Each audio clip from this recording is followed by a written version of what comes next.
নমস্কার বন্ধুরা, কেমন আছেন সবাই? আশা করছি সবাই খুব ভালো আছেন। আমিও খুব ভালো আছি। আজকে বানাবো বাটা মাছের ঝোল, কালো জিরে আর মৌরি ফোড়ন দিয়ে। প্রথমে ভেবেছিলাম সর্ষে বাটা দিয়ে বানাবো, তারপরে চিন্তা করে দেখলাম সুস্থ শরীরকে ব্যস্ত করার কোনো মানে হয় না। কারণ সর্ষের তৈরি কোনো জিনিস খেলে ইদানিং করে আমাদের বাড়ির প্রত্যেকের খুব শরীর খারাপ হয়ে যাচ্ছে, মানে খুব অ্যাসিড হয়ে যাচ্ছে। তো সেই জন্য ভাবলাম রিস্ক নিয়ে লাভ নেই, পাতলা করে ঝোলই বানাই, খেতেও ভালো লাগবে, খারাপ লাগবে না। গতকাল সন্ধেবেলা নিশানকে নিয়ে একটু বেরিয়েছিলাম, ওকে একটু ফুচকা আইসক্রিম খাওয়াতে নিয়ে গিয়েছিলাম। তো ভাবলাম যখন বেরিয়েছি তাহলে একটু সবজি বাজারও করে নেব। আমাদের বাড়ির সামনের মার্কেটটায় সন্ধেবেলা করেও সবজি মাছ সব পাওয়া যায়। সবজি নেওয়ার সময় দেখলাম পাশে আর এক দাদা কিছু বাটা মাছ নিয়ে বসেছেন, সঙ্গে আরও অনেক মাছ ছিল। তো ভাবলাম বাটা মাছই নিই, কারণ বড় মাছ তো সবসময়ই খাওয়া হয়, ছোটো মাছও খাওয়ার দরকার আছে। আর তাছাড়া একঘেয়েমিও কাটে, মুখের স্বাদ বদলও হয়। মাছগুলো নিয়ে বাড়িতে এসে আমি ভালো করে ধুয়ে একটা কন্টেনারে করে ফ্রিজে রেখে দিয়েছিলাম। আজ সকালে রান্নার জন্য যখন বার করলাম দেখলাম গাগুলো যেন কেমন একটা লাগছে। তো যাই হোক, আমি আর একবার মাছগুলো ভালো করে ধুয়ে নুন হলুদ মাখিয়ে নিয়েছি। এবার তেল গরম করে যেই না কড়াই মাছগুলো দিয়েছি, ওমা দেখি সব মাছগুলো তেলের মধ্যে আটকে গেছে। আমি তো কিছুই বুঝতে পারছিলাম না যে কেন এমন হলো। আমি তো তেল ভালো করে গরমও করেছিলাম, তারপরেই মাছ দিয়েছিলাম। তখন আমি আমার হাজব্যান্ডকে ডেকে দেখাই যে দেখো তো কেন এমন হলো। ও তখন আমাকে জিজ্ঞাসা করছে যে কালকে যখন মাছগুলো কিনেছিলে তখন তোমার সামনেই বেছে কেটে দিয়েছিল না বাছা কাটা ছিল? তো যেমন আমি কিনেছি তাই বললাম যে না, বাছা কাটা ছিল। তখন ও বলছে কখনো এরকম মাছ যদি দেখো যে বাছা কাটা আছে কিনবে না, কারণ এটা ওদের বদমাইশি, এটা অনেক পুরনো মাছ, বরফের মাছ, ওরা স্টক আউট করতে চায়, সেই জন্য খরিদ্দারকে অ্যাট্রাক্ট করার জন্য এরকম বেছে কেটে রেখে দেয়। কী বদমাইশি বলুন তো! মানুষ টাকা দিয়ে জিনিস নেবে, আবার ঠকাবেও ওরা। টাকাও নেবে আবার জিনিসটাও বাজে দেবে। এই একইভাবে না আমি আর একবারও খুব ঠকেছিলাম। তো সেইবার ফল কিনতে গিয়ে ঠকেছিলাম। সব রকম ফল দুটো একটা করে নিয়ে প্রায় 1.5 কেজির মতো ওজন হয়েছিল। আমি আবার বললাম দাদা ফলগুলো ভালো হবে তো? উনি তো বললেন হ্যাঁ বৌদি নিয়ে যান, আপনি আবার ঘুরে আসবেন। আপনারা বিশ্বাস করবেন না, বাড়ি নিয়ে আসার পর পরের দিন যখন ফলগুলো কেটে খেয়ে দেখছি প্রত্যেকটা ফল টেস্টলেস, টক, আর কোনোটা তো মানে ন্যাচারালভাবে তো পাকানো নয়, কার্বাইড দিয়ে পাকানো।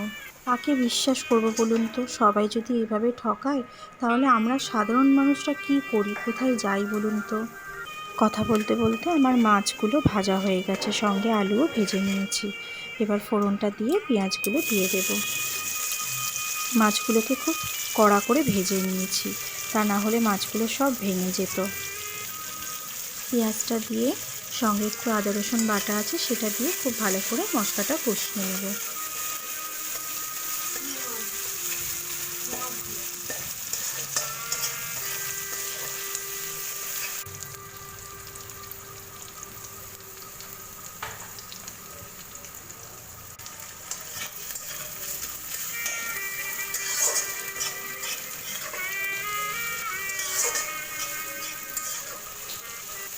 ডক্টরসরা বলেন বাচ্চা বড় সবাইয়েরই ছোটো মাছ খাওয়া উচিত, বিশেষ করে ওই যে ছোটো ছোটো যে পুঁটি মাছ, মৌরলা মাছ, সেগুলোকে ভালো করে চিবিয়ে খাওয়া উচিত। এতে কি হয়, চোখের দৃষ্টিশক্তি বৃদ্ধি পায়। বিশেষ করে আমার মতো যারা আছেন চশমা পরেন তাদের জন্য তো খুবই দরকার ছোটো মাছ চিবিয়ে খাওয়ার। সবুজ শাক সবজি, কুমড়ো, ছোটো মাছ, এগুলো চোখের দৃষ্টিশক্তি বাড়াতে খুব উপকারী হয়। আমি খুব অল্প বয়স থেকেই চোখে চশমা পরি, আর সেই ধাতটা আমার ছেলেও পেয়েছে।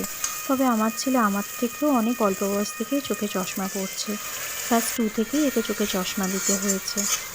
আমি ক্লাস 8-এ পড়তাম যখন, তখন থেকে চশমা পরি। নিশানের যখন চোখে প্রথম চশমা দিতে হলো তখন ওর কী আনন্দ, চোখে চশমা পরবো।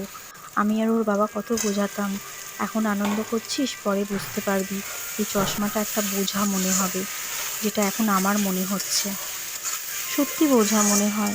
যদি কোনো বিয়েবাড়িতে যাই একটু ভারী সাজগোজ তো করতেই হয়, তার সঙ্গে আমার মনে হয় চশমাটা যেন একদম যায় না, কিন্তু পরতেই হয়, কী করব, পাওয়ারের চশমা, মাইনাস পাওয়ারের চশমা, পরতেই হয়, চশমা না পরলেও আর এক জ্বালা, হু হু করে পাওয়ার বেড়ে যায় চোখের।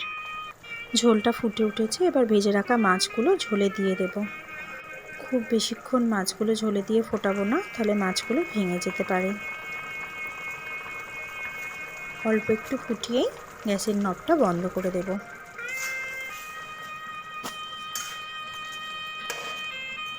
মাছের ঝোলটা প্রায় প্রায় হয়ে এসছে। জানি না খেতে কেমন লাগবে, এখন খেয়ে দেখি কেমন খেতে হয়। যদি আমার ভিডিওটা ভালো লেগে থাকে তাহলে চ্যানেলটাকে একটা লাইক করে দেবেন, কমেন্টস করে দেবেন, সাবস্ক্রাইব করে দেবেন আর শেয়ার করে দেবেন। তৈরি হয়ে গেছে আমার কালো জিরে আর মৌরি ফোড়ন দিয়ে হালকা পাতলা করে বাটা মাছের ঝোল।